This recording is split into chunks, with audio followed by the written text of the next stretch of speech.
Okay. Read, I am beginning to comply, all right? I'm beginning to comply.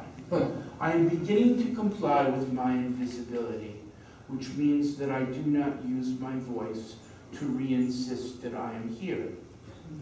Well acquainted with my nakedness, outside and in, I cannot truthfully recommend myself anymore as an object worthy of your desire, so that silence is now my principal resource.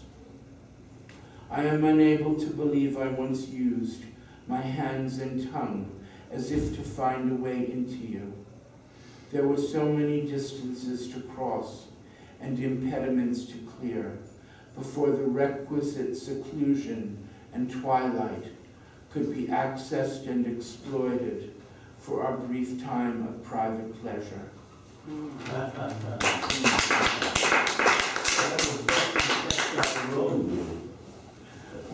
And this is a much more, this is a rather, I think it's a rather coquettish one. But it's funny, it's coquettish to an absence. It's not like the person's here that I'm writing about. He vanished from my life. It's very unforgettable. It's called Black Belt Jungle Cat. Maybe you've known men like this. Try to assemble the picture from this very scant poem. I bet some of you have, you've all been around. You weren't born yesterday. Just try to imagine the person. I'm sure you've met someone like this. They're rare, but they're there, okay. Black Belt Jungle Cat. Captive of deadly jealous Asian women who could teach him nothing else or more. His restless Sagittarian carriage, uncompromised by the missionary position, legibly announced that he had nothing left to learn in bed. He said he would not forget me, but then again never said he would come back. My Taekwondo, Black Belt, Jungle Cat.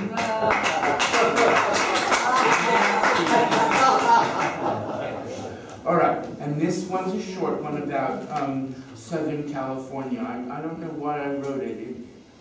It just comes from the light of that place. Yeah. Dogs of La Jolla. Like a dog who lowers its head to avoid a stranger's caress, La Jolla seemed to shrink to nearly the level of the ocean, diminished by the extravagant light. Throughout the afternoon, I watched sunlight and shade gather and release their opposite powers, while the sea lions, with canine voices, never stopped clamoring for nightfall. I do now is, some people ask me to read from my new book, so I wrote just a few things, okay? Yes. Is that all right? Yes, of okay. course. A few things from the book. Go for it. All right. So, geez, I'll read some good ones first. We'll read some bad ones. All right, let's see, okay? This is, I've never read this to an audience, never, ever, ever. Let's see what you think. The cafe near the ocean. The cafe allows the ocean light restrictedly. It comes in by the front window without the view of the Pacific's intolerable expanse, waves folding over and again, beyond the pensive repletion of all the journal entries that will ever be, but much quieter even at this near distance than the turning of a page. The immediate neighborhood extroverts almost nothing of itself, delivering the intruder to a disciplined and receptive quiet. This is like you when you have nothing else to say, even to friends you haven't seen in a while. Yet the people here know how to make you welcome with just a word or two, and they have no problem with the look on your face. They respect you if you regard the coming times doubtfully, because the same thing happens to them when they're alone and cast a glance in the same direction. This is where you might sometimes belong.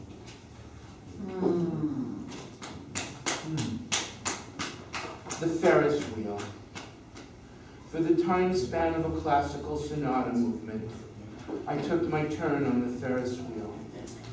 I could hear the creaking of the spokes and hub as my seat climbed into the rain-gray light for a brief sovereign view of the peaceful land below and all around.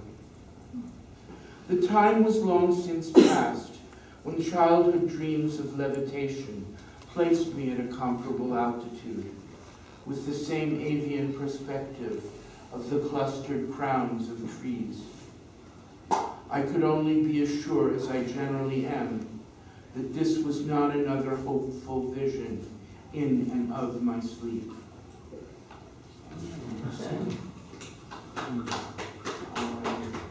Let's see. Okay. Oh, this is another good one about sex. I was a teenage Phaedra. Whatever that was onerous, compulsive, and hindering desire was sourced in me, so that my solecisms and quite visible misery defeated my purpose every time I approached a male. I was sure of only two things: that desire would always betray me, and that it could do with me whatever it pleased. Would you believe I was Phaedra at the quite tender age of 17? I sequestered a devouress within, and the men that might have been my rapture guessed it.